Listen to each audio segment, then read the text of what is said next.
Assalamualaikum warahmatullahi wabarakatuh. Sobat Misteri Sunyi Mencekam. Terkadang kita merasa ngeri ya apabila di dekat rumah kita ada rumah kosong. Apalagi kalau rumah kosong itu ternyata bekas rumah tumbal. Seperti kisah nyata berikut ini yang sudah kami siapkan untuk Anda. Kisah nyata misteri yang berjudul Pengusiran Hantu di Rumah Kosong Bekas Tumbal. Di tahun 1985, Pak Hamka baru saja membeli sebuah rumah di Kecamatan P dari seorang pengusaha batik yang berasal dari Jawa Tengah. Ia memutuskan pindah ke sana dari komplek perumahan sebelumnya karena dirasa lebih dekat dengan tempat kerja sang istri, Kecamatan P zaman dulu. Pak Hamka sendiri memiliki sebuah toko mebel di Kecamatan K. Dibutuhkan waktu sekitar 30 menit dari Kecamatan P untuk sampai di tempat usahanya. Di hari kepindahan, Pak Hamka baru menyadari bahwa rumah mereka berdempetan dengan sebuah rumah kosong. Dari sana sebenarnya sudah merasakan hawa gelap, namun diabaikan. Semoga tidak mengganggu, batinnya. Terik matahari berhasil membuat peluh membanjiri tubuh. Siang itu Pak Hamka absen membuka toko karena mengawasi renovasi rumah di hari pertama. Ia memandu para tukang, memberi arahan, memperbaiki bagian-bagian rumah yang sedikit mengalami kerusakan. Bahkan di beberapa bagian dilakukan pengecoran untuk memperkuat fondasi. Pak Hamka, tolong kesini Pak, teriak salah seorang tukang. Pak Hamka segera menghampiri ke sumber suara. Di sana 3-4 tukang terlihat mengerumuni sesuatu. Ada apa Pak? Matanya terbelalak mendapati salah seorang tukang memegang sesuatu yang diletakkan di atas kain lusuh. Tulang belulang itu berukuran kecil, bahkan sebagian terlihat tak utuh. Diduga tulang belulang tersebut milik seorang bayi. Kok bisa ada ini? Tadi nemunya di mana, Pak? Salah seorang tukang menunjuk ke arah bawah tembok yang sudah digali, di mana tembok itu adalah tembok yang berdempetan dengan rumah kosong. Ya sudah, tolong bantu saya membungkus tulang bayi ini. Nanti kita kuburkan secara layak di pemakaman sana. Nggih, Pak. Mulai dari situ muncul sedikit kekhawatiran, namun Pak Hamka berharap ini hanya sebuah kebetulan. Waktu makan malam tiba, Bu Nuri, istri Pak Hamka melihat sibuk menyiapkan makanan yang akan disajikan di meja. Dek, tadi para tukang nemu tulang belulang bayi di pojok sana, ucap Pak Hamka tiba-tiba. Bu Nuri menghentikan kesibukannya. Astagfirullah. Terus gimana Mas? Mungkin itu bayi yang dikubur pemilik rumah terdahulu. Tapi nggak bakalan apa-apa kan Mas? Pak Hamka terdiam sejenak, lalu memaksakan seulas senyum. Insya Allah. Ya semoga nggak ada apa-apa. Tapi tolong jangan beritahukan ini pada anak-anak. Nanti mereka takut. Bu Nuri mengangguk. Tak lama kemudian kedua putrinya datang menghampiri meja makan. Duk duk duk. Pak Hamka membuka mata secara perlahan dan menajamkan pendengaran. Duk duk duk. Sekali lagi ia mendengarnya, sesuatu memukul keras tembok rumah. Duk duk duk. Langkahnya pun terhenti di ruang tamu, tepat di depan tembok bekas galian lubang. Dugaannya tepat, suara tersebut memang berasal dari rumah kosong. Pak Hamka memandang tembok lekat-lekat, mencoba berkomunikasi secara batin dengan apa yang ada di baliknya. Siapa kamu? Suara pukulan di balik tembok itu berhenti. Tiba-tiba terdengar suara tawa yang berat dan menggema dari sana. Siapa kamu? Kenapa kamu memukul-mukul tembok rumah saya? Lagi-lagi hanya ada suara tawa menggelegar seolah mengejek. Merasa diacuhkan, Pak Hamka mulai melafalkan doa-doa yang mengakibatkan suara tawa tersebut berhenti dan berubah menjadi suara geraman. Pak Hamka merasakan intensitas aura jahat yang meningkat dari sana. Kali ini makhluk itu memukul tembok lebih keras dari sebelumnya. hingga membuat Pak Hamka mundur beberapa langkah. Tak lama kemudian tembok itu kembali hening. Selama 3 bulan proses renovasi, untungnya tak menemui kendala yang berarti. Tidak, bukan karena memang tak ada yang mengganggu, tapi karena Pak Hamka lebih waspada dengan menghalau segala gangguan, meski gangguan itu kecil. Suatu hari Lia, putri kedua Pak Hamka, tiba-tiba demam. Pagi-pagi buta Pak Hamka langsung mengantarkan Lia berobat ke klinik terdekat. Sedang Bu Nuri menyiapkan sarapan dan melakukan pekerjaan rumah seperti biasa sebelum berangkat mengajar.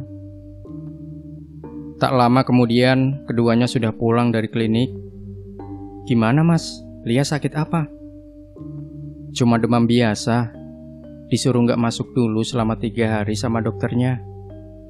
"Ya udah, nanti saya izinin di sekolah," ujar Bu Nuri kemudian. Sebagai catatan, Bu Nuri adalah seorang guru SD, di mana kedua putrinya juga disekolahkan di tempat yang sama dengannya mengajar. Bu Nuri dipindah tugaskan ke Jawa dari Pulau B tak lama setelah Tika, putri pertamanya, dilahirkan. "Nggak apa-apa ya, Nduk? Di rumah berdua sama Mbok Darmi?" Lia mengangguk lemas. Sebenarnya, Bu Nuri tidak tega harus meninggalkan anaknya pergi bekerja saat sedang sakit begini. Tapi mau gimana lagi, pekerjaannya tak bisa ditinggalkan begitu saja. "Nanti pas jam-jam istirahat, tak tengokin ke rumah, Nduk, ya?" Bu Nuri mengelus kepala anaknya sayang, lalu mengantarkannya beristirahat di kamar. Bu Nuri sedikit lega, untungnya jarak rumah yang sekarang dengan sekolah terbilang dekat. Pukul 11 siang, Lia terbangun dari tidur, badannya sudah lumayan enakan, tapi masih lemas. Lia bosan kalau harus terus berbaring di ranjang. Akhirnya, bocah berusia 7 tahun itu memutuskan untuk menonton TV saja. "Loh, Mbak Lia kok malah bangun?" tegur Mbok Darmi, pengasuh sekaligus asisten rumah tangga keluarganya. "Iya Mbok, bosan kalau tiduran terus." "Ya sudah kalau begitu, Mbok mau jemur baju dulu. Kalau butuh apa-apa, panggil si Mbok aja ya di belakang." Lalu wanita parubaya itu meninggalkan Lia seorang diri di ruang TV. Sudah 1 jam Lia asik berkutat memandang layar berwarna hitam putih di depannya. Tak lama kemudian, sayup-sayup terdengar suara ayam. Lia menoleh mencari si ayam. Dan benar saja, matanya menangkap seekor ayam berwarna hitam tak jauh dari tempatnya berada. "Loh, kok ada ayam?" Lia beranjak dari posisi dan mengecek pintu depan dan samping yang masih tertutup. Lewat belakang juga nggak mungkin, karena ada tembok tinggi yang menghalangi. Setaunya, tetangga di sekitar rumah juga tak ada yang memelihara ayam. Lalu ayam ini berasal dari mana? Masuk dari mana? Karena takut si ayam buang hajat sembarangan, Lia pun bergegas mengambil sapu untuk mengusirnya. "Hus, hus!" Saat si gadis kecil itu mengejarnya, tiba-tiba datang seorang wanita parubaya berkebaya hitam, menyambar si ayam dengan cepat. "Loh, si Mbok?" Lia kaget dengan kehadiran Mbok Darmi yang tiba-tiba. "Biar saya saja yang bawa ayam ini keluar, Mbak," ucapnya singkat. Lalu Mbok Darmi menggendong si ayam keluar menuju pintu depan. "Mbak Lia ngapain bawa-bawa sapu?" Lia kembali terlonjak kaget dengan kehadiran Mbok Darmi di belakangnya. "Loh, Mbok, bukannya barusan ke depan bawa ayam?" tanya Lia memastikan. Mbok Darmi mengerutkan kening dan tampak berpikir sejenak. "Lah, kan si Mbok dari tadi di belakang, habis jemur baju." Lia pun kebingungan dengan kejadian barusan. Keesokan harinya, kejadian yang sama terulang lagi. Hingga di hari ketiga, ayam hitam itu muncul kembali. Lia mengintip dari balik kursi. Mbok Darmi!" panggil Lia setengah berteriak. Tak ada sautan. "Mbok!" Tiba-tiba ayam hitam itu menoleh ke arah Lia seolah merespon. Lia mengamati si ayam penuh seksama. Bulunya berwarna hitam legam. Jambul juga berwarna hitam, bukan merah seperti jambul ayam pada umumnya. Kepalanya berkali-kali menggedek ke kanan dan ke kiri sembari melangkah maju. Lia semakin menyembunyikan diri di balik kursi. Hening. Lia mengintip lagi. "Saya bawa ayamnya keluar ya, Mbak." Mbok Darmi menggendong ayam sembari melesat melewati Lia begitu saja. Kontan saja Lia yang terkejut, menangis dan langsung berlari ke arah dapur. Minggu sore, tampak sekumpulan anak bermain bola di samping rumah Pak Hamka. Lebih tepatnya di depan pelataran rumah kosong. Baik anak laki-laki dan perempuan berbaur jadi satu. Tiba-tiba bola ditendang kencang oleh seorang anak hingga melesat ke arah rumah kosong. Mereka pun saling berpandangan. "Johan, ambil bolanya. Kamu kan gagal nangkapnya." "Gak mau, kamu yang nendang kenceng. Ya kamu yang harus ambil," tunjuk Johan pada Jody, saudara kembarnya. Mereka pun ribut dan saling tunjuk tentang siapa yang harus ambil bola.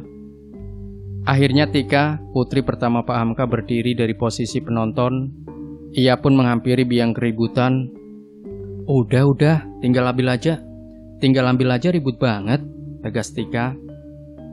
"Siapa yang mau ambil?" tanya si Johan. "Loh, ya kalian lah. Kan kalian yang main bola." Mereka semua terdiam. "Ya sudah, biar aku aja yang ambil," tawar Tika tiba-tiba. Nita temannya langsung memegang lengan Tika untuk mencegahnya. "Jangan, Tik, jangan ke sana." "Emang kenapa?" "Itu Nita membisiki telinga Tika, "rumah itu angker." Tika mengerutkan kening. Sudah hampir setengah tahun ia menempati sebelah rumah kosong, namun tak mendapati keganjilan apapun dari sana. "Masa sih?" "Iya, apalagi banyak orang yang sering lihat kaki buntung di sana," bisik Nita sambil melirik ke arah bola yang menghilang di samping rumah kosong. Tika berdecak. "Gak mungkin lah, lagian ini masih terang kok. Masa iya ada setan?" "Ya sudah, terserah kamu saja." Tika pun mulai berjalan seorang diri ke arah rumah kosong sembari sedikit memikirkan ucapan Nita. Kini ia sudah sampai di samping rumah, di mana sekitarnya ditumbuhi rumput gajah yang tingginya sudah hampir selutut. Rumput-rumput tersebut benar-benar menghalangi penglihatan.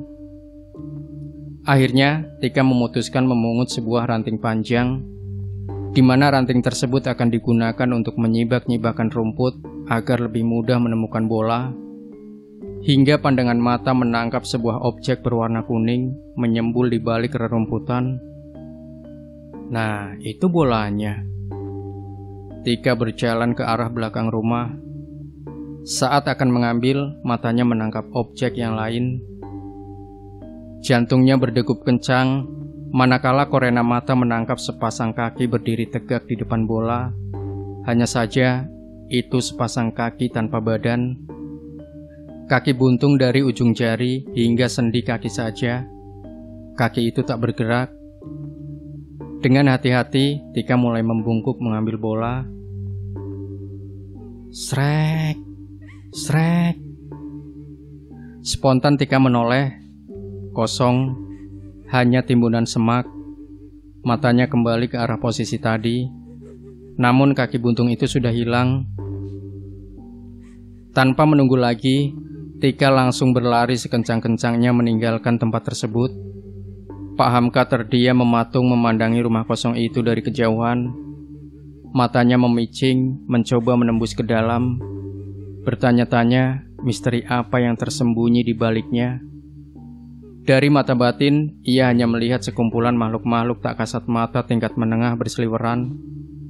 Seperti apa yang terdapat pada tempat tak berpenghuni biasa. Tapi kenapa auranya terasa jahat dan pekat sekali? Sekilas tercium bau anyir, hanya saja tertutup dengan bau-bau lain, seperti aroma menyan berbaur dengan wangi melati yang menyengat. Entahlah. Yang jadi masalah, energi negatif dari rumah kosong itu sering berseliweran juga ke rumah, hingga mengakibatkan gesekan energi yang cukup kuat antar dimensi. Hal itu membuat hawa rumah menjadi panas. Tak jarang kedua putrinya juga terkena imbas. Tika dan Lia jadi sering sakit-sakitan. Padahal Pak Hamka hampir setiap hari membersihkan energi-energi negatif itu dari rumah.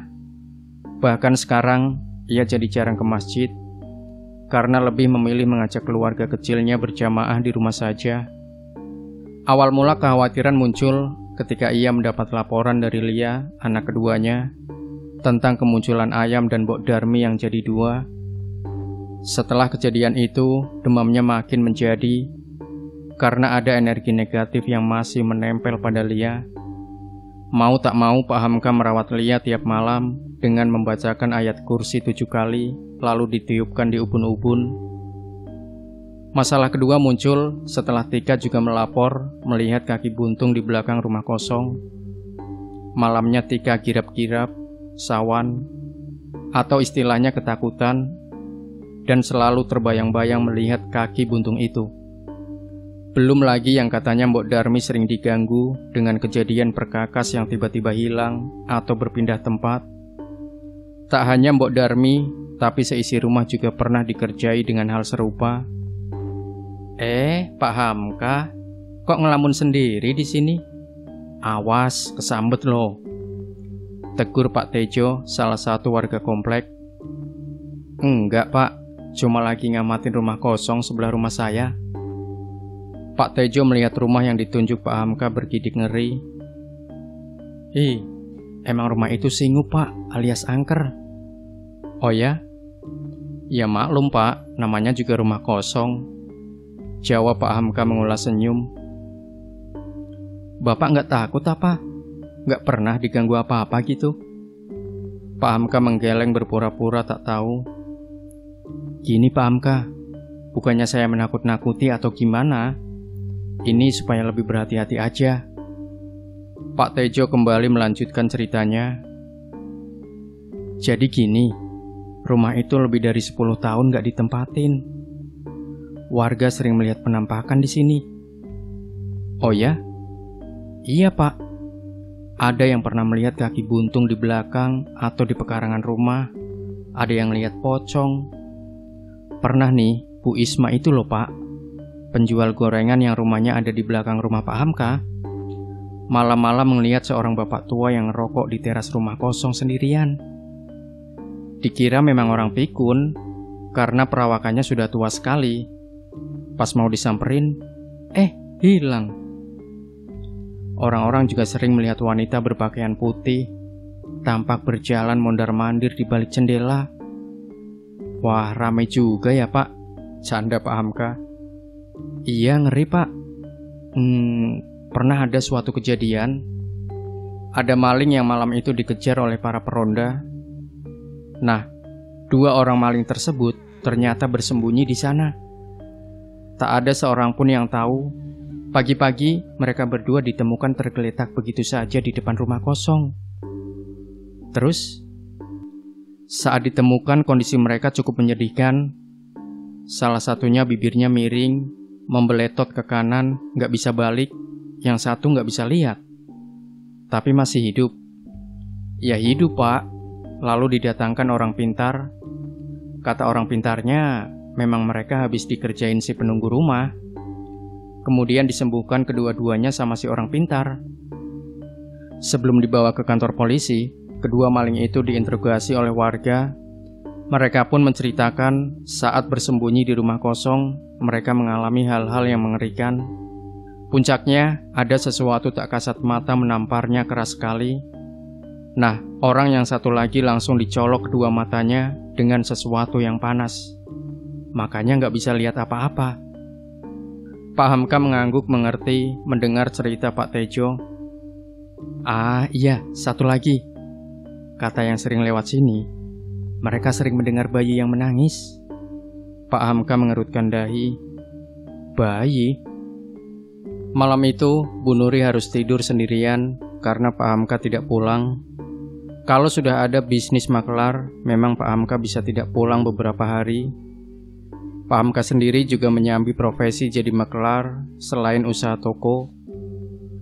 Bidangnya pun macam-macam, kadang menangani jual beli bawang merah bertrek-trek, jual beli tanah, kendaraan bermotor, barang antik dan lain-lain.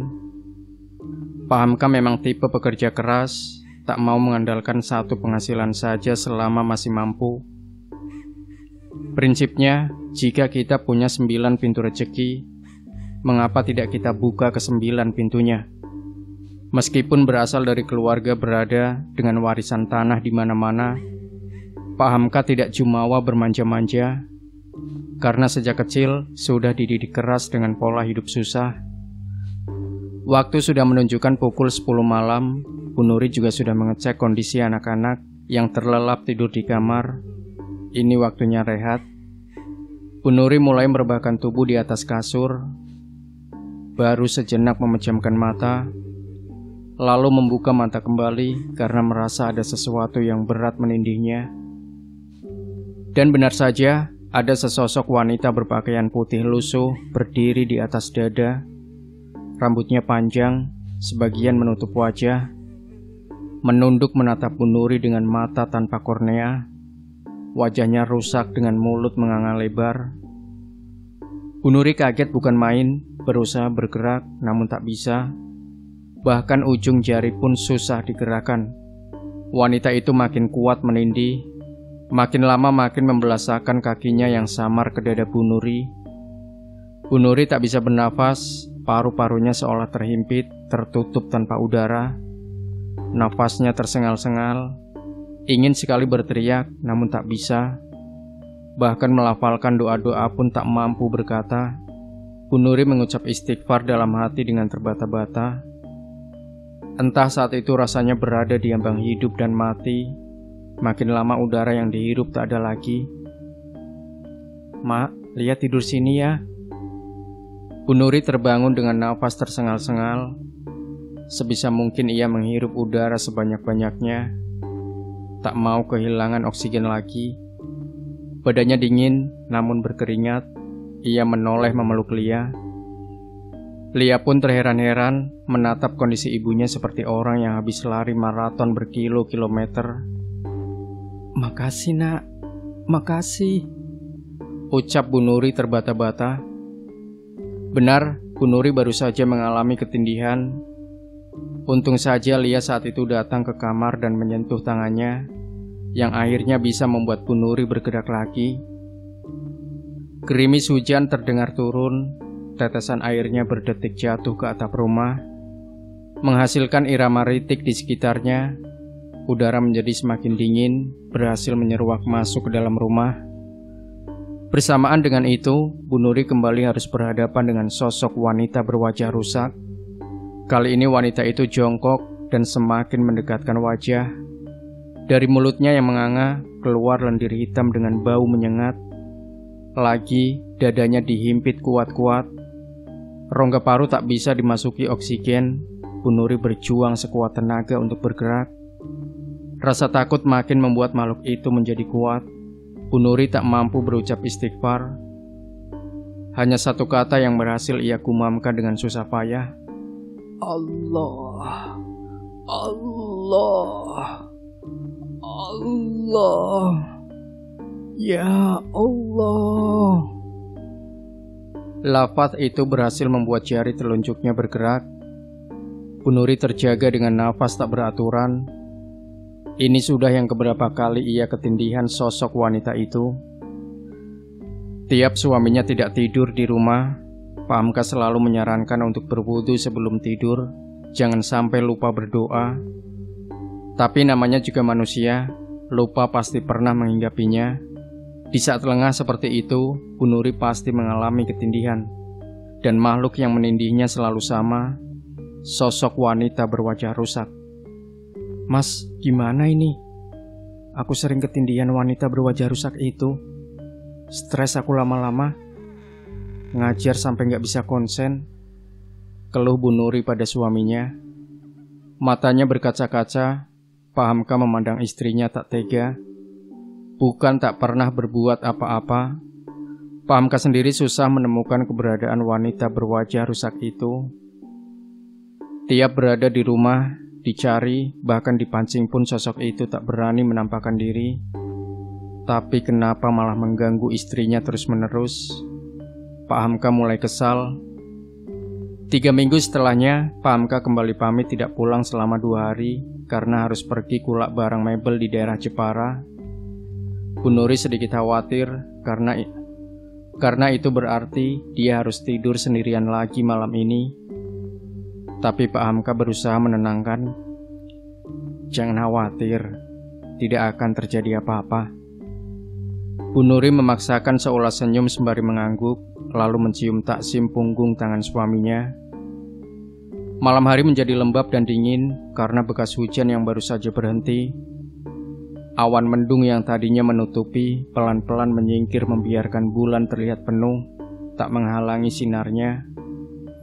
Di saat yang sama, Pak Hamka terlihat menahan sesuatu dengan kedua tangan, tepat di depan kamarnya.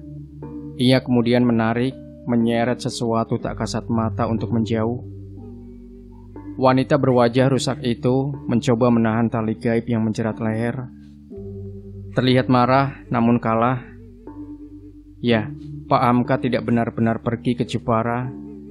Ia memang pergi, lalu diam-diam kembali di malam yang sama. Rencananya telah berhasil untuk menangkap si wanita berwajah rusak yang terus mengganggu sang istri. Sosok itu menangis pilu, memohon untuk dilepaskan. Namun Pak Hamka tak akan tertipu. Ia sudah paham betul dengan tipu daya makhluk-makhluk seperti itu.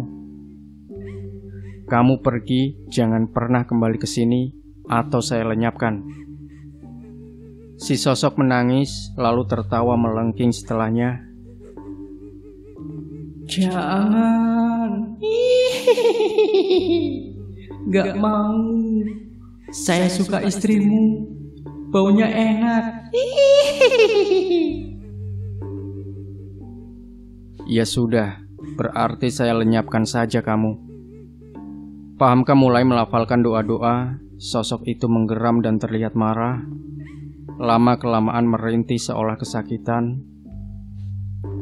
Saya tidak bisa meninggalkan tempat ini. Tidak bisa. Jangan lenyapkan saya. Anak saya masih di sana. Pak Hamka berhenti sejenak melafalkan doa. Anak. Sosok itu kembali menangis. Anak saya. Bayi saya mati di sana. Pak Hamka berpikir sejenak. Mungkin ini saatnya mencari tahu, meski ia tidak akan sepenuhnya mempercayai sosok itu. Kamu penghuni lama di rumah kosong itu bukan? Ceritakan apa yang ada di sana. Sosok berwajah rusak itu terdiam sejenak, seolah ketakutan. Saya tak bisa bilang. Memang kenapa? Saya tidak bisa. Tapi saya akan menceritakan tentang apa yang terjadi pada saya dan bayi saya. Sosok itu terlihat duduk, kepalanya berputar perlahan, menggedek dari kiri, depan, kanan, dan belakang, seolah tak memiliki tulang leher, hingga tak mampu menahan berat kepala. Pak Hamka terdiam, namun tetap bersikap waspada. Namaku Dini. Usiaku masih terbilang muda, 19 tahun. Namun aku sudah terjun di dunia hitam, dunia pelacuran. Orang tuaku meninggal dalam kecelakaan saat aku masih kecil, di usia 14 tahun. Paman dan bibiku sendiri menjualku kepada seorang germo di kota es demi menutupi hutang-hutang. 5 tahun aku bergelut di dunia malam. Entah sudah berapa ratus kali melayani lelaki hidung belang. Aku tak peduli, tubuh dan hatiku mati rasa. Jika kau tanya harga diri, aku sudah tak punya. Yang penting aku tak kelaparan. Beberapa kali juga aku harus menahan sakit dan bolak-balik ke dokter kandungan karena luka-luka pada alat vital. Hingga suatu malam aku melihatnya. Aku menghisap rokokku kuat-kuat sembari duduk menggoda dengan baju minim. Lelaki itu bertubuh gagah, kumis tipis menghiasi wajah tampaknya. Kutaksir usianya sekitar 30 tahun mungkin. Ia seperti tertarik padaku, lalu datang mendekat. Aku senang-senang saja jika mendapat pelanggan bagus seperti ini. Kami berkenalan, tapi perkiraanku salah. Ternyata usianya sudah 42 tahun. Sungguh penampilannya tidak terlihat tua sama sekali. Ya, usia berapapun tak masalah. Toh aku juga pernah melayani kakek-kakek. Dia banyak tersenyum padaku. Pandangannya lembut, tidak kurang ajar seperti pelangganku kebanyakan. Dalam hati pun bertanya-tanya, kenapa lelaki sempurna ini malah datang ke tempat seperti ini? Seolah bisa membaca pikiranku, ia pun menjelaskan. Aku diajak rekan bisnisku. Kalaupun menolak juga tak enak. Dia tersenyum kembali, senyum yang sedikit membuat hatiku berdesir. Lalu germoku datang. Pilihan yang bagus, bos. Dini ini memang paling laris. Pelanggannya pun banyak. Entah untuk pertama kali, aku tidak suka germoku berkata demikian. Terutama di hadapan laki-laki ini. Padahal biasanya dihina atau direndahkan seperti apapun aku tak peduli. Bukan seperti itu. Jelas lelaki itu. Tiba-tiba germoku menyerahkan sebuah kunci. Ini kamar 13. Pak Darno sudah membayar semua biayanya. Itu... Kalau tidak mau, Dini akan aku oper ke pelanggan lain. Dia sudah banyak yang booking. Aku kasih penawaran spesial karena kamu pelanggan baru. Spontan aku menggenggam tangannya dan menggeleng cemas. Jangan biarkan aku pergi dengan pelanggan lain. Mataku sudah berbicara demikian padanya. Dengan ragu-ragu lelaki gagah itu akhirnya menerima kunci tersebut. Aku bersorak dalam hati. Kami pun memasuki kamar. Sepertinya malam ini akan menjadi seru. Begitulah yang kupikirkan. Namun ternyata salah. Dia tidak menyentuhku sama sekali. Aku sedikit kecewa pada awalnya. Tapi lagi-lagi aku salah. Mengobrol seperti ini lebih menyenangkan daripada yang kukira. Ya, tubuhku bisa beristirahat juga. Dia bilang hanya butuh teman mengobrol. Kulihat wajahnya sedikit muram saat menceritakan tentang istrinya. Istrinya yang egois, yang tidak memperdulikan suami dan anak-anaknya. Dasar wanita bodoh. Malah menyia-nyiakan lelaki seperti ini. Batinku kesal. Besok aku boleh datang ke sini lagi. Menyenangkan sekali mengobrol denganmu. Bebanku jadi sedikit berkurang. Aku mengerjap senang. Boleh, tentu saja. Tapi kenapa? Siapapun yang menghabiskan waktu bersamaku harus tetap membayar pada Bang Edi, germoku. Oh, soal itu tak usah khawatir. Lelaki itu tersenyum menenangkan. Singkat cerita, lelaki gagah yang kutahu bernama Harun hampir setiap hari datang. Kami menghabiskan waktu hanya sekedar mengobrol, jalan-jalan, dan makan bersama. Dan ia tak pernah menyentuhku. Untuk pertama kali aku merasa begitu dihormati sebagai wanita. Hingga suatu hari ia bilang jatuh cinta padaku dan ingin menikahiku. Namun di bawah tangan, karena tidak mungkin menceraikan istrinya. Bagaimana nasib anak-anaknya? Awalnya aku bimbang. Namun karena terlanjur mencintainya, akhirnya ku iyakan. Lalu Harun menebusku dengan harga yang sangat mahal pada Bang Edi. Kami menikah di bawah tangan. Harun mengajakku pindah ke kota K, di mana salah satu bisnisnya juga ada di sana. 1 bulan kemudian aku hamil. Suamiku Harun bahagia sekali mengetahui kabar itu.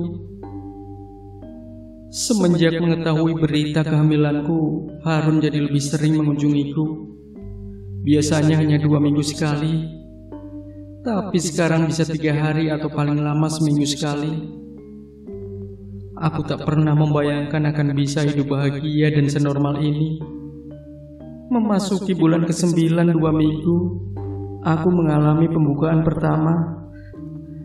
Kami ke rumah sakit untuk memeriksakan kandungan. Dokter bilang mungkin tak sampai 24 jam aku akan melahirkan. Harun sedikit terkejut. Dokter menyuruh rawat inap, namun Harun menolak. Akhirnya kami pulang dengan 1000 pertanyaan di kepalaku. Saat sampai rumah, ia menyuruh pembantu kami mengemasi barang-barangku untuk persiapan kelahiran. Kulihat dia menuju ke pesawat telepon dan menelpon seseorang. Aku tak bisa mendengar jelas apa yang dibicarakan, karena tiba-tiba saja kesakitan merasakan kontraksi. Mobil kami melaju menuju keluar kota. Aku terdiam tak ingin melontarkan pertanyaan, melihat ekspresi suamiku yang juga lebih banyak diam. Tibalah kami di sebuah rumah yang ada di pinggiran kota. Waktu itu kecamatan P belum sepadat sekarang. Rumahnya cukup besar dan memiliki pekarangan yang luas. Di sekelilingnya ditumbuhi pohon mahoni yang cukup rindang. Ini di mana, Mas? Tanyaku saat menuruni mobil. Kamu akan melahirkan di sini, jawabnya singkat, seraya menyuruh supir mengangkat seluruh barangku dari bagasi. Di depan rumah, ternyata kami sudah disambut beberapa orang. 2 orang berperawakan ibu-ibu dan 3 orang lelaki bertubuh besar seperti preman. Salah satunya memiliki penampilan seperti dukun, memakai baju hitam longgar dengan ikat kepala berwarna senada. Aku semakin curiga. Malamnya aku mengalami kontraksi yang sangat hebat, lebih dari kontraksi sebelum-sebelumnya. Seorang ibu-ibu yang kutaksir dukun bayi mulai memeriksaku. Sudah waktunya, ucapnya pada Harun. Aku menjerit kesakitan dan menahan tangan suamiku. Mas, tolong temani. Jangan tinggalkan aku sendiri. Kamu tak sendirian. Ada Mbok Ija dan Mbok Yuyun yang menemani, ucapnya singkat. Sekilas aku melihat senyum tipis yang mengerikan di bibirnya. Harun melepas paksa tanganku dari tangannya. Aku menjerit. Pikiranku berkecamuk jadi satu antara rasa sakit dan bingung. Entahlah, aku harus fokus melahirkan anak ini dengan selamat. Tibalah saatnya yang ditunggu-tunggu. Aku berhasil melahirkan bayi perempuan dengan selamat. Di sisa-sisa tenagaku, Mbok Ijah datang mendekat dan menunjukkan bayiku yang cantik. Lihatlah sepuas-puasnya sebelum aku membersihkannya, ucap Mbok Ijah misterius. Aku mengkerutkan kening sejenak, lalu kembali memandang anakku penuh sayang. Tak lama kemudian, Mbok Ijah mengambil anakku. Aku tak bisa berbuat apa-apa karena tubuhku terasa sangat lemah. Samar-samar kulihat bayi perempuanku dibersihkan dan dimandikan dengan air bertabur bunga, lalu dibungkus dengan kain berwarna merah. Harun mulai memasuki ruangan dan mengambil bayiku. Dia memandangku sekilas, lalu keluar bersama Mbok Ijah dan Bu Yuyun, meninggalkanku begitu saja. Aku benar-benar merasa aneh. Naluriku sebagai ibu menyuruhku untuk bergerak. memeriksa apa yang terjadi. Di sisa-sisa tenaga dan rasa sakit yang luar biasa di selangkangan, aku mencoba terbangun dari posisiku. Kulihat sisa darah masih menempel di sekitar kaki dan kasurku, belum dibersihkan sama sekali. Dengan tertatih aku mencoba berjalan. Langkahku memaksa untuk segera keluar dari kamar. Baru kusadari, lampu listrik hanya menerangi kamar tempatku bersalin. Sedangkan bagian lain dari seluruh ruangan dan lorong diterangi dengan lilin-lilin saja. Sayup-sayup ku dengar suara bayi menangis. Ku jelajahi setiap sisi ruangan dan memeriksa setiap kamar. Hingga akhirnya langkahku terhenti tepat di mana suara bayi menangis itu terdengar lantang. Aku menempelkan daun telinga pada pintu kayu jati di kamar itu, mencuri dengar dengan seksama apa yang ada di baliknya. Terdengar tangis bayi yang tersengal-sengal. Bersamaan dengan itu, samar ku dengar orang bergumam. Tidak, bukan bergumam, tapi seolah merapal mantra dengan bahasa Jawa. Apa yang sebenarnya terjadi? Apa itu suara bayiku? Tanyaku dalam hati. Tok tok, Mas. Tok tok tok. Mas Harun, kamu di dalam bukan? Apa itu suara bayi kita? Karena tak ada respon, aku mencoba membuka engsel pintu, namun gagal. Seolah ada yang menahan. Aku yakin bayiku ada di dalam sana. Tok tok tok, Mas, buka Mas.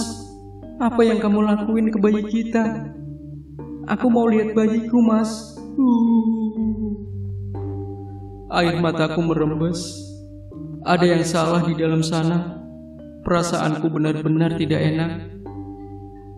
Aku terus berusaha membuka pintu, bahkan menggedor-gedornya sekuat tenaga. Tak merasa putus asa, ku cari sesuatu itu untuk membuka paksa.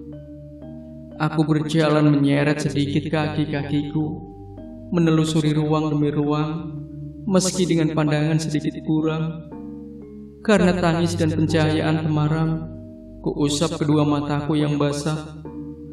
Lalu ku tangkap sepasang kapak yang menempel di dinding sebagai pajangan. Ku seret sebuah kursi, menaikinya, mengambilnya berjinjit dengan susah payah karena posisi yang cukup tinggi. Sayupku dengar suara tangis bayiku yang semakin kencang. Ku abaikan rasa sakit di kedua selangkangan. Akhirnya aku bisa menggapainya. Meskipun kapak itu hampir terlepas dari genggaman dan hampir mengenai jari kakiku. Lagi ku paksa langkah kakiku meski tertatih. Tanpa menunggu, sontak ku ayunkan kapak ke gagang pintu. Ku ayunkan beberapa kali sekuat tenaga hingga gagang itu hancur dan engselnya terjatuh ke tanah. Ku jatuhkan kapak, lalu ku dorong tubuhku dengan mudah. Semudah itu pintu terbuka, namun beberapa tangan langsung menahanku. Mataku membelalak melihat pemandangan mengerikan di depanku. Apa yang kulihat adalah seluruh ruangan yang ditutupi kain berwarna merah di seluruh dindingnya. Di salah satu tembok tergantung sebuah kepala kerbau hitam bertanduk besar, lengkap dengan sebuah meja yang mana di atasnya ditaruh dupa, pot menyan, keris, bunga dan lain-lain. Kamar ini sebuah kamar ritual. Bayiku diletakkan di atas pelepah daun pisang, di atas sebuah batu berbentuk balok, seperti batu persembahan. Di dekatnya kulihat seorang pria parubaya berpakaian hitam merapalkan sesuatu dari mulutnya. Di sebelah lelaki itu berdiri suamiku sendiri Harun, memegang sebuah parang sembari menatap lekat bayi kami. Apa yang akan dilakukannya dengan parang itu? Aku memberontak berteriak berusaha melepaskan diri, namun yang memegangiku dua lelaki bertubuh besar. Tenagaku kalah dengan mereka. Ya, Mereka adalah preman yang tadi siang menyambutku. Harun menyerahkan barang pada lelaki berbaju hitam itu. Lelaki yang kuduga adalah seorang dukun mulai mengangkat parang. Tepat di belakangnya kulihat bayangan tinggi hitam besar, besar sekali, hingga tingginya mencapai di atas atap rumah. Aku mendongak, semua terjadi begitu cepat. Parang itu terayun, membelah leher bajiku dengan mudah.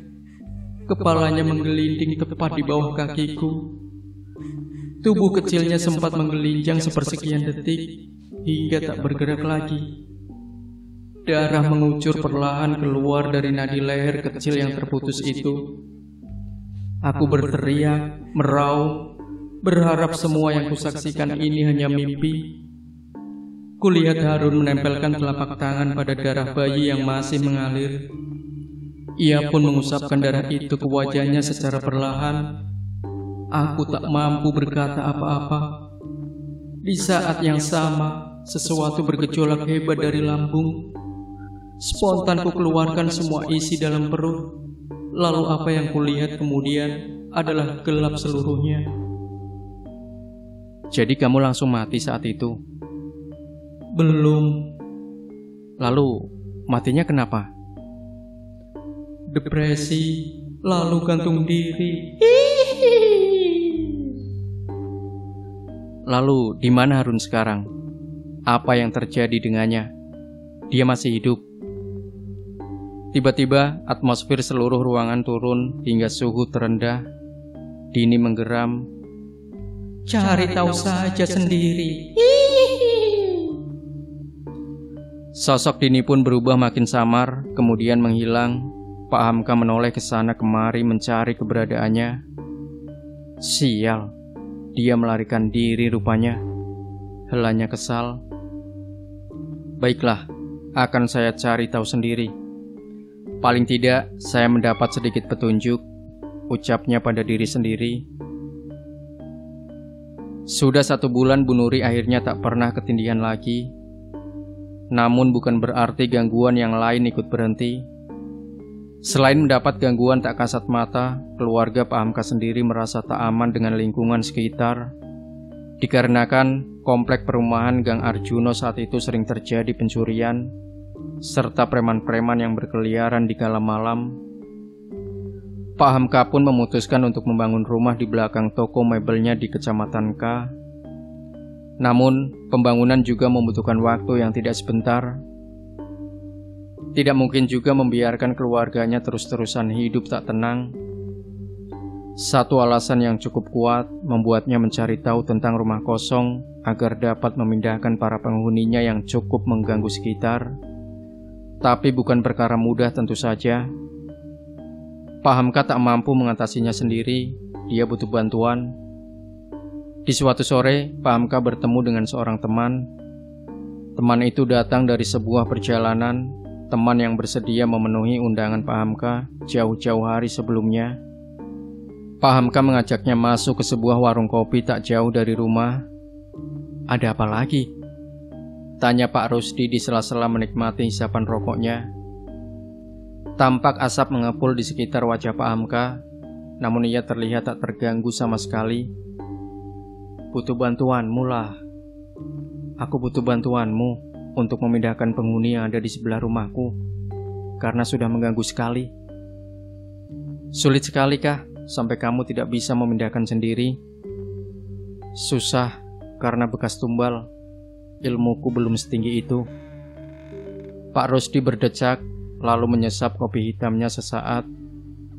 Halah, pakai saja pusakamu sajalah. Dijamin kuat, bahkan bisa menghabisi raja-rajanya juga. Pak Hamka terdiam. Nggak mau, Rus, terlalu sulit. Terlanjur bau darah, resikonya terlalu besar. Iya sih, tapi kalau kamu bisa mengendalikan, bisa sakti sekali. Rus, aku hanya menganggap itu pusaka peninggalan turun-temurun dari nenek moyangku, tak akan kugunakan. Hanya aku rawat saja. Sirik nanti jadinya. Iya, aku bantu. Kayak sama siapa saja. aku cuma bercanda. Hahaha. Ya sudah, kasih tahu yang mana rumahnya. Mau aku lihat dulu kondisinya. Pak Hamka menyunggingkan seolah senyum. Tak lama kemudian keduanya sampai di depan rumah kosong. Pak Rusdi tampak mendelik menatap rumah tersebut. Sial, kamu kok nggak bilang kalau isinya kayak gini? Kenapa, Rus? Bau anyirnya terlalu parah. Duh, rumah ini sudah memakan tumbal sebanyak apa? Bayi semua. Jahanam. Loh, kamu langsung kelihatan tumbal bayinya? Iya, tahu. Sebentar, aku terawang dulu. Setan jenis apa yang makan tumbal-tumbal ini? Rusdi memejamkan mata sejenak. 5 menit kemudian, ia kembali membuka kelopak mata dan menghela nafas panjang. Cari tempat yang enak buat ngobrol, Ham. Ya sudah, ayo langsung masuk ke rumahku aja. Ujung mata Rusdi tampak melirik sesuatu. Jangan, balik lagi ke warkop tadi saja. Hamka yang tampak mengerti maksud Rusdi mengajak temannya kembali ke warkop. Setelah sampai di warung kopi, Hamka dan Rusdi memilih meja di sisi pojok. Suasana warkop yang merangkap jadi warteg itu tampak terlihat lebih sepi dari sebelumnya. Mungkin karena senja makin menenggelamkan diri bersiap digantikan petang, Rusdi kembali menggumamkan sesuatu. Sudah aman, biar nggak ada yang nguping. Hamka tersenyum tipis. Ia sendiri juga menyadari sosok tak kasat mata yang sedari tadi mengikuti mereka. Sosok berwujud seperti tuyul, namun berwajah tua yang ada di belakangnya memang sudah tak tampak lagi.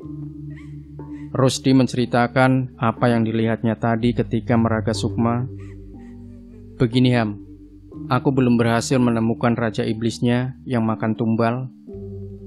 Bersembunyi sepertinya. Belum lagi dihadang sama anak buahnya, membuatku makin kesulitan. Caranya harus menemukan wadah iblis itu di sana, dikubur di dalam rumah kosong tersebut. Masalahnya, aku tidak tahu dikubur di sebelah mana. Malam ini aku akan melakukan ritual agar berhasil menemukan si wadah ini. Kalau butuh apa-apa, kasih tahu aku, Rus. Aku usahakan untuk mendapatkannya. Rusdi mengangguk pelan. Ya. Carikan aku barang-barang ini saja. Pak Rusdi memberitahukan apa-apa yang harus dibicarakan Pak Hamka. Pak Rusdi dan Pak Hamka adalah teman seperguruan. Pak Rusdi bisa dibilang orang pintar, namun bukan yang berilmu hitam.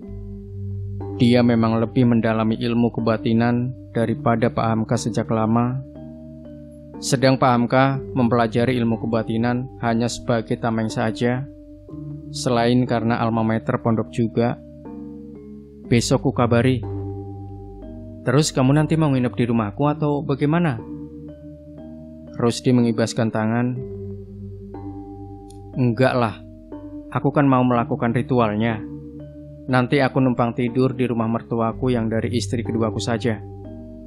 Setahu Pak Hamka, memang rumah salah satu mertua Pak Rusdi juga terletak di Kecamatan P. Keesokan harinya, Pak Rusdi sudah bertandang ke rumah Pak Hamka.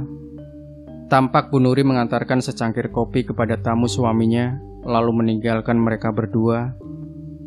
Ya, hari itu adalah hari libur, karenanya seluruh keluarga Pak Hamka bisa berkumpul di rumah. Ham, masuk ke dalam rumah kosong itu kira-kira bisa atau tidak? Mau ngecek langsung? Bisa kayaknya, gak dikunci kok. Kata warga komplek, sudah tidak ada barang-barang apapun lagi di dalam. Dibiarkan begitu saja sama yang punya. Ya sudah, ayo langsung ke sana saja. Pak Hamka dan Pak Rusdi berjalan menuju ke rumah kosong. Dibukanya pintu kayu yang sudah ringsek secara perlahan. Hawa pengap dan debu langsung menyeruak ke arah mereka saat masuk ke dalam. Langkah-langkah itu menyusuri tiap sudut ruangan. Tembok putih lusuh yang catnya sudah banyak mengelupas. Sarang laba-laba berwarna pekat di sana-sini. Bahkan di beberapa bagian lantai, tembok ditumbuhi tanaman-tanaman liar beserta lumut. Suasana masih siang, namun terlihat lebih gelap di dalam rumah itu. Hawa dingin dan panas berubah-ubah tak menentu, seolah saling bertabrakan. Banyak mata-mata yang memandang tajam keduanya. Beberapa di antaranya seolah sudah bersiaga, bersiap-siap untuk menyerang. Namun tertahan karena mempertimbangkan keberadaan khodam yang menyertai mereka. Hingga langkah Rusdi terhenti di sebuah ruangan yang cukup besar di antara ruangan lain. Di sisi-sisi dinding beberapa kain berwarna merah yang menempel, sebagian besar terlihat sobek tak beraturan. Ini ruangannya, ucap Pak Rusdi. Persis seperti yang diceritakan Dini, sahut Pak Hamka. Kamu tahu ya? Iya, itu lurus, hantu wanita yang pernah aku tangkap kemarin. Tak lama kemudian, sebuah bayangan besar menghantam Pak Rusdi hingga terpental. Pak Hamka mundur menjauhi bayangan dan mendekati posisi di mana Pak Rusdi berada. Sial, ngajak bertarung kamu. Terdengar suara tawa melengking setelahnya. Sosok tinggi besar itu mulai menampakkan diri. Ia berwujud kuntilanak berbaju merah, namun setinggi atap. Mundurlah Ham, aku sendiri saja bisa menghadapi ini, ucap Pak Rusdi saat bangkit kembali. Sungguh di luar dugaan, niat mereka hanya untuk melihat kondisi, namun tiba-tiba mendapat serangan dadakan begini. Hamka mengangguk, namun tetap bersiaga, berjaga-jaga jika terjadi sesuatu di luar kendali.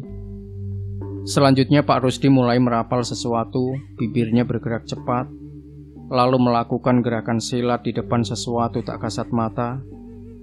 Pertarungan sengit pun tak dapat dihindari. Hal itu hanya bisa dilihat oleh orang yang memiliki kemampuan mata batin. Bahkan Pak Hamka sampai mundur keluar ruangan hanya untuk mengamati. Butir-butir keringat mulai mengalir membasahi dahi Pak Rusdi. Rus, kamu gak apa-apa? Tanya Pak Hamka setengah berteriak. Pak Rusdi melambaikan tangan memberi kode baik-baik saja. Entah bagaimana dan apa setelahnya, ia merapalkan mantra dan melakukan gerakan tangan yang seolah menekan sesuatu. Kuntilanak merah bertubuh tinggi itu tiba-tiba lenyap begitu saja. Sial, malah kabur. Padahal kurang sedikit lagi bisa tertangkap. Pak Hamka berjalan cepat menghampiri Pak Rusdi. Bagaimana Rus? Itu ya rajanya? Awalnya ya kukira itu rajanya, ternyata bukan. Yang tadi bisa disebut kayak patihnya. Rajanya licik, gak mau memperlihatkan diri sama sekali. Makanya harus melakukan ritual itu agar bisa menemukan lokasi persembunyiannya. Pak Hamka menepuk pundak temannya perlahan. Ya sudah Rus, ayo segera keluar dari sini. Paling tidak kita sudah tahu langkah selanjutnya. Pak Hamka mengamati kondisi sekitar. Situasi yang sangat tidak menguntungkan jika mereka tiba-tiba diserang lagi. Mengingat kondisi Rusdi yang sudah kehabisan energi, Pak Hamka sendiri juga tidak mampu menghadapi makhluk sebanyak ini sendirian. Ya, jawab Rusdi kemudian. Sesaat setelah sampai di depan rumah, keduanya mendengar suara teriakan minta tolong dari dalam. Spontan Pak Hamka langsung berlari menuju ke arah teriakan. Dilihatnya Bu Nuri dan Lia tampak terduduk mengerumuni sesuatu di lantai. Bu Nuri menangis. Gimana ini Mas? Tika Mas, Tika. Dilihatnya Tika terbaring di atas lantai dengan telinga yang mengeluarkan darah. Pak Hamka segera menghampiri, mengecek kondisi Tika dan langsung mengangkat tubuh putrinya. Ayo Dik, kita ke rumah sakit. Bu Nuri mengangguk menurut. Ada apa ini Ham? Loh, anakmu? Tanya Pak Rusdi yang ikut menghampiri. Ayo, ikut aku ke rumah sakit dulu, Rus. Pak Hamka tetap berusaha bersikap tenang, meski raut khawatir masih tersirat menghinggapi wajahnya. Dengan bantuan salah satu tetangga yang mau meminjamkan mobil, akhirnya keluarga Pak Hamka berhasil mengantar Tika ke rumah sakit tepat waktu. Tak berapa lama, mereka mendapatkan diagnosis yang cukup mengejutkan dari sang dokter. Maaf, pembuluh nadi di bagian wajah sebelah kanan putri Bapak ada yang pecah, dan saraf di dekat telinga kanan sedikit mengalami kerusakan. Lalu, bagaimana cara penyembuhannya? Tanya Pak Hamka yang sudah tak bisa menyembunyikan rasa khawatir lagi. Bapak tenang saja, masih bisa disembuhkan dengan operasi, namun bukan di sini. Saya akan memberikan rujukan ke rumah sakit baptis di Kota K. Hanya dokter di sana yang bisa melakukan operasi tersebut. Iya, lakukan apa saja yang terbaik untuk anak saya, Dok. Pak Hamka memberitahukan kondisi Tika pada Bu Nuri. Meski terlihat shock sesaat, Bu Nuri terlihat kembali tenang saat Pak Hamka juga memberitahukan solusinya. Tak lama kemudian, Pak Hamka berjalan mendekati Pak Rusdi di ruang tunggu tak jauh dari sana. Rus, ditunda dulu ya. Kondisi anakku masih tidak memungkinkan. Iya, tidak apa-apa Ham. Kamu yang sabar ya. Nanti kabari lagi kalau memang sudah siap. Sekalian aku carikan hariannya untuk proses pemindahan. Terima kasih Rus, jawab Pak Hamka kemudian. Setelah menjalani operasi bedah saraf, Tika dirawat intensif di rumah sakit selama beberapa hari. Untunglah, operasi berjalan lancar dan kondisi Tika semakin membaik. Namun, hasil dari operasi tersebut menimbulkan bekas yang lain di wajah. Tim dokter pun menyarankan operasi plastik untuk menutupi bekas tersebut, di mana jika tidak dilakukan, akan benar-benar kelihatan jelas cacatnya. Di zaman itu memang jarang sekali ditemui dokter bedah plastik. Untunglah, satu-satunya dokter bedah plastik yang ada di wilayah Kota K terdapat di rumah sakit baptis juga. Jadi Pak Hamka tak perlu repot-repot mencari lagi dokternya. Ya, meskipun membutuhkan biaya yang tak sedikit, segala upaya akan diusahakan demi putrinya. Menjual sebagian petak sawah yang dimiliki pun tak apa. 2 bulan setelahnya, yakin sudah siap? Tanya Rusdi dari seberang pesawat telepon. Iya Rus, lebih cepat selesai lebih baik. Gangguannya lebih parah dari sebelumnya. Ya jelas aja Ham, kan tempatnya kemarin habis kita usik. Salah satu efeknya jadi anakmu yang kena. Terdengar helaan nafas berat dari seberang. Iya Rus, tidak apa-apa. Mau bagaimana lagi? Salahku yang salah perhitungan, kurang berhati-hati. Kebetulan aku sudah melakukan ritual beberapa hari sebelumnya. Aku sudah dapat harinya. 1 minggu lagi aku ke sana. Siapkan saja apa-apa yang kuminta kemarin. Iya Rus, jawab Pak Hamka kemudian. 1 minggu setelahnya, tepatnya hari Kamis malam Jumat Legi, Pak Rusdi sudah sampai di kediaman Pak Hamka. Duduk dulu Rus. Rusdi menghempaskan diri di atas kursi tamu ruang tengah.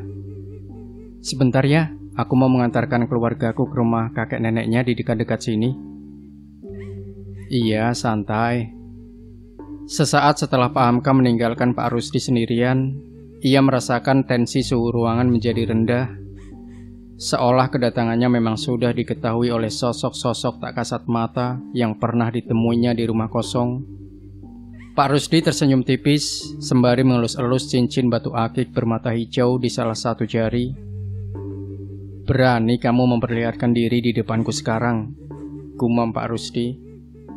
Tampak seorang wanita berwajah pucat, memakai baju terusan panjang, berwarna putih lusuh berdiri kaku tak jauh dari tempatnya berada. Pak Rusdi melirik ke sisi luar, hanya wanita itu yang berani menampakkan diri sedekat ini.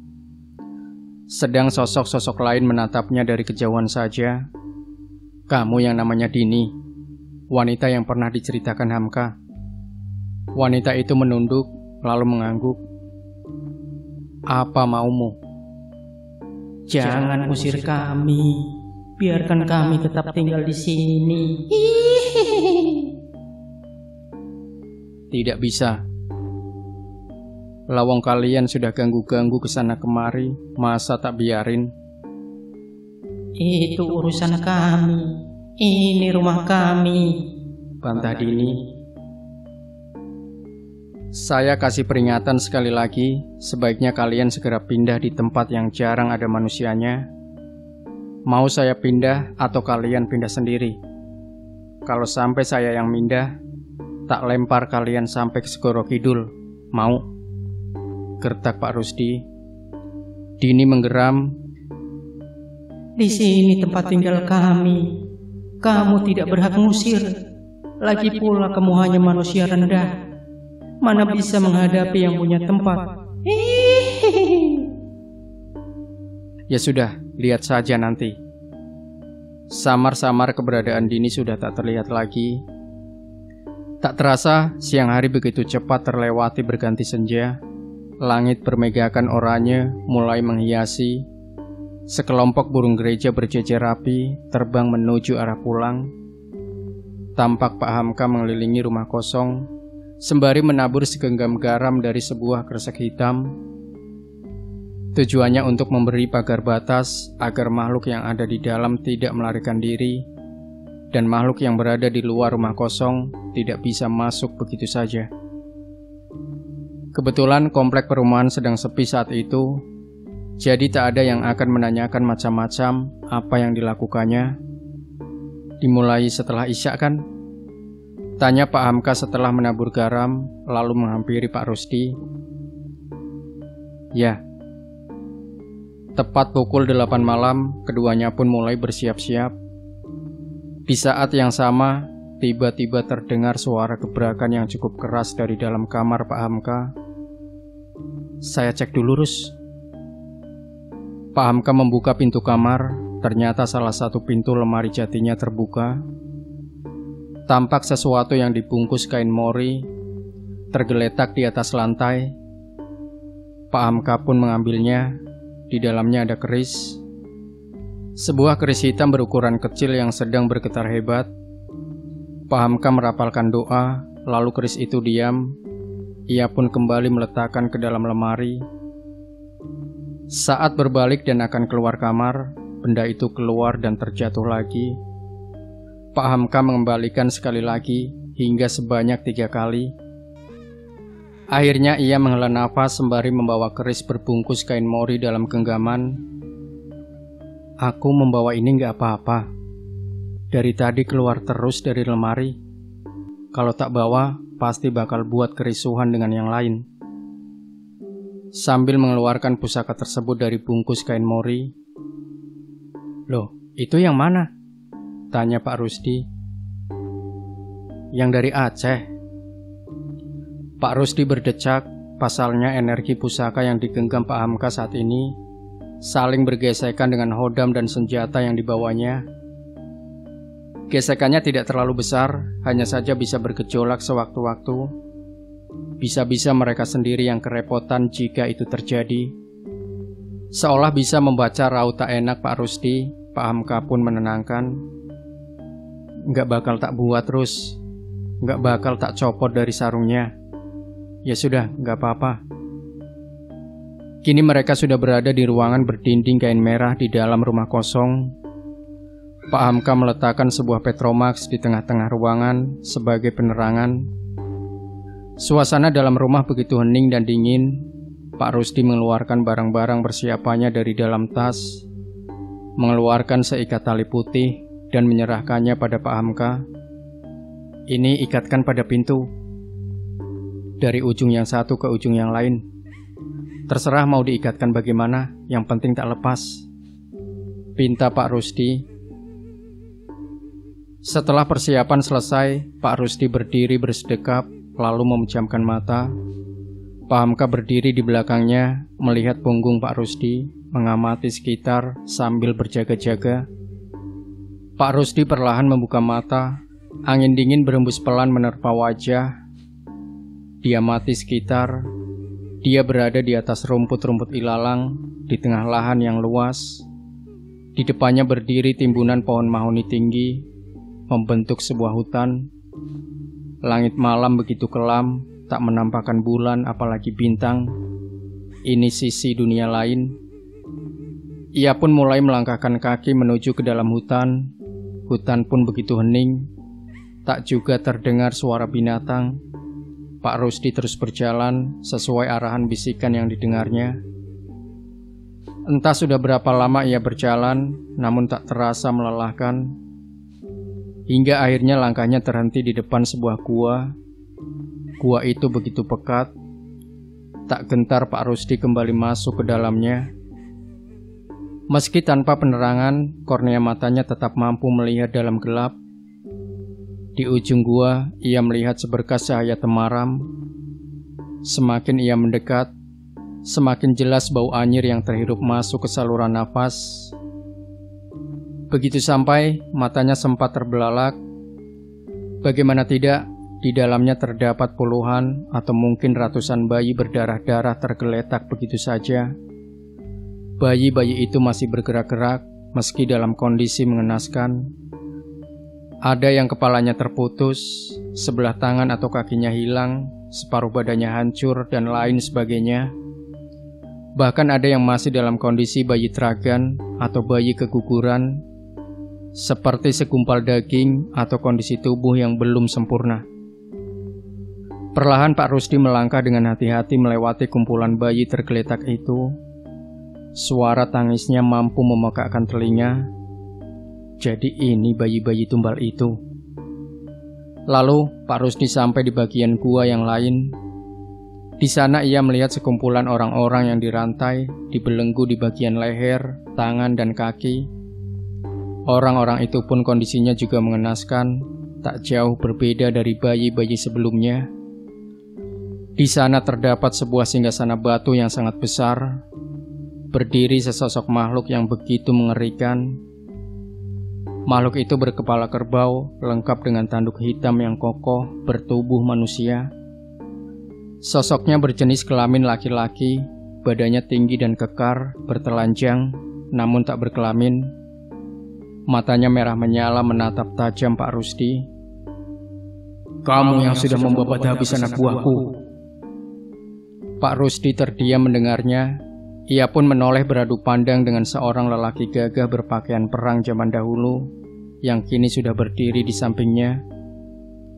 Sosok itu adalah hodamnya, yang sudah menjaga keluarganya dari zaman nenek moyang. Rusdi mulai paham. Pantas saja sedari tadi dia tak menemukan sosok gaib satupun. Rupanya hodam miliknya sudah menghabisi kroco-kroco penjaga gua makhluk berkepala kerbau ini. Pak Rusdi melepas sarung keris yang sedari tadi dipegangnya, lalu menantang makhluk gaib berkepala kerbau yang diketahui bernama Kebo Cemeng. Sorot mata merah itu semakin menyalang.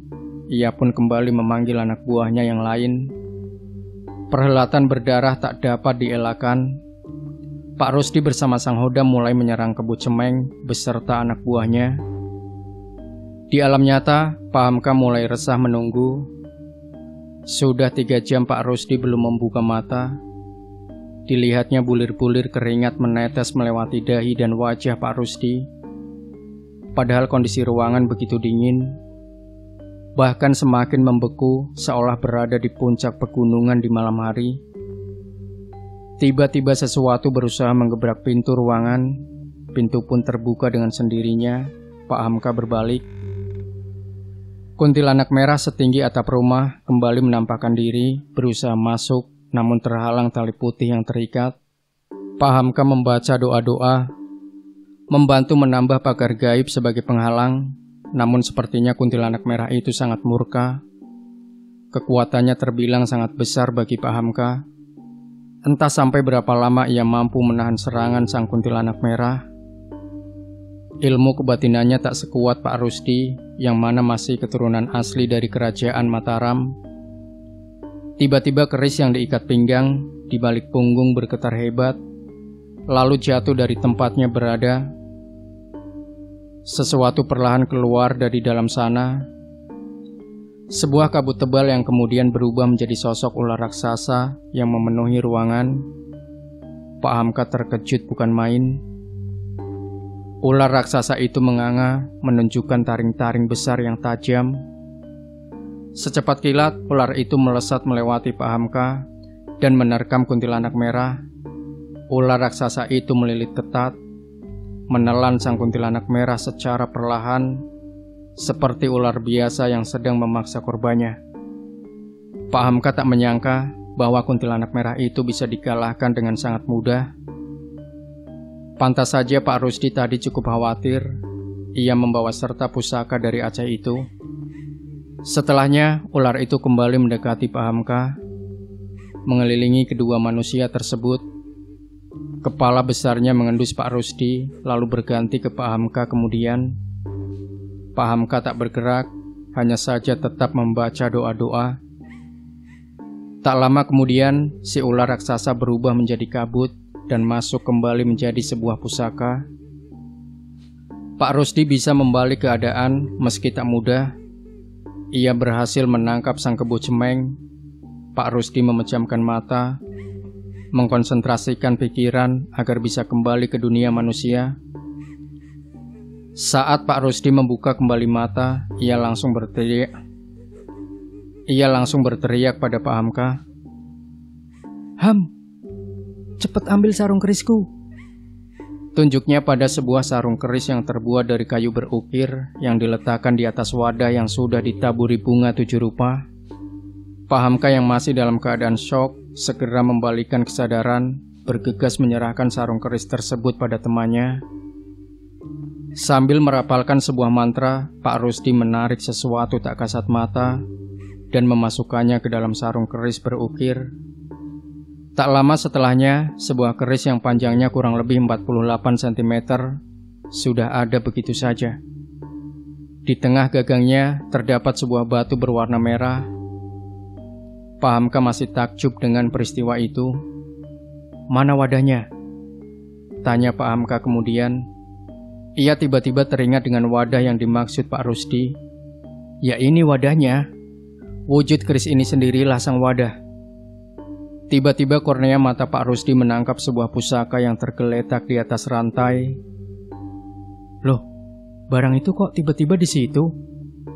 tanya Pak Rusdi kemudian. Pak Hamka masih mencoba mengatur napas. "Iya Rus, itu tadi penghuninya tiba-tiba keluar sendiri, lalu makan kuntilanak merah yang pernah kamu kalahkan dulu." Tentu saja Pak Hamka tidak bercerita, menyembunyikan bagian ular raksasa yang tadi mengendusi mereka. Pak Rusdi menggelengkan kepala mendengarnya.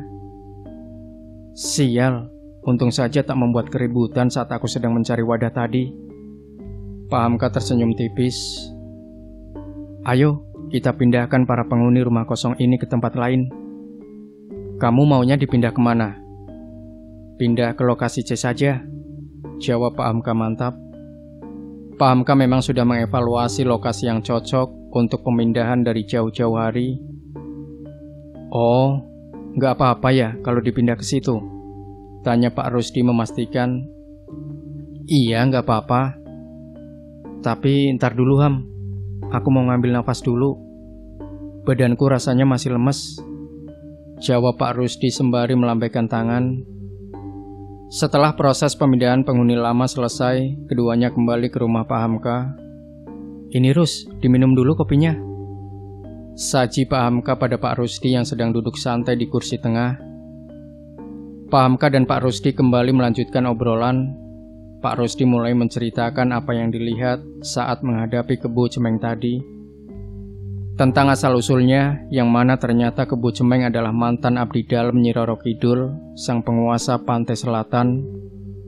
Kebo cemeng diusir oleh sang ratu, yang mana hingga akhirnya ia menyesatkan manusia dengan menawarkan bantuan pesugihan. Manusia-manusia yang lupa dan gelap harta dengan jalan pintas, akhirnya membuat perjanjian dengan sang makhluk berkepala kerbau itu.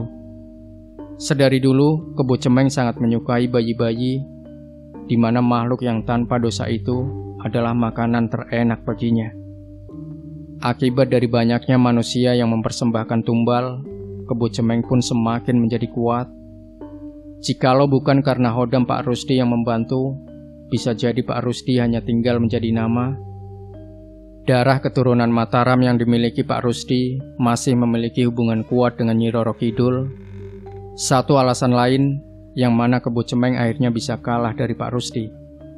Pak Rusdi juga menceritakan tentang sosok yang mirip Harun, suami dari hantu wanita bernama Dini. Ia terikat dengan rantai dan kondisi tanpa bola mata. Cara kerja pesugihan dari Kebo Cemeng itu mengikat hingga 7 turunan. Di keturunan yang ke-7, mereka harus memperbarui perjanjian lagi. Jika salah satu keturunan memutuskan kerjasama, maka kematian adalah tebusannya. Jika mereka meneruskan kembali perjanjian, maka keturunan selanjutnya yang harus terus menerima petaka. Pesugihan dari Kebo Cemeng tak hanya membuat kaya raya, tapi juga membuat sang pemilik perjanjian menjadi terlihat selalu muda dan mudah menarik perhatian orang sekitarnya. Diduga Harun adalah keturunan yang ke-7 yang juga memutus perjanjian dengan sang Kebo Cemeng. Itulah mengapa akhirnya ia berakhir menjadi budak sang iblis peminta tumbal. Manusia-manusia yang sudah membuat perjanjian dengan sang iblis, meskipun telah tiada, akan berakhir menjadi budak. Entah itu korin atau memang jiwanya. Ada yang bilang mereka tak benar-benar mati. Entahlah, hanya Tuhan yang tahu. Keris Kebo Cemeng ini tak bawa ya Ham. Saya amankan biar tidak ada korban lagi. Bawa saja Rus, jawab Pak Hamka lega. Di akhir tahun 80-an, tepatnya tahun 1989, Pak Hamka beserta keluarga memutuskan menjual rumah sebelah rumah kosong tersebut dan berpindah ke rumah baru yang sudah dibangun yang terletak di Kecamatan K. Rumah itu akhirnya dibeli seorang pensiunan polisi. Pak Hamka menyerahkan sebuah kunci pada seorang lelaki tua bertubuh tinggi di hadapannya. Semoga Bapak suka dengan rumahnya, ucap Pak Hamka ramah. Sebelum memasuki mobil pick-up yang mengangkut barang-barang pindahan terakhir miliknya, Pak Hamka berdiri menatap rumah kosong itu sekali lagi. Matanya menyipit saat mendapati seorang wanita berbaju putih seperti menimang-nimang seorang bayi. Wanita berwajah pucat itu memandang Pak Hamka sembari tersenyum datar. Di belakangnya, tampak sosok-sosok tak kasat mata lain juga berseliweran. Pak Hamka menghela nafas panjang. Ya, mereka adalah penghuni lama yang telah kembali lagi, meski sudah dipindahkan. Demikian Sobat Misteri Sunyi Mencekam. Jangan lupa tinggalkan komentar Anda, like, share video ini, subscribe channel Sunyi Mencekam, dan kembali nantikan cerita-cerita misteri terbaru dari kami. Wassalamualaikum warahmatullahi wabarakatuh.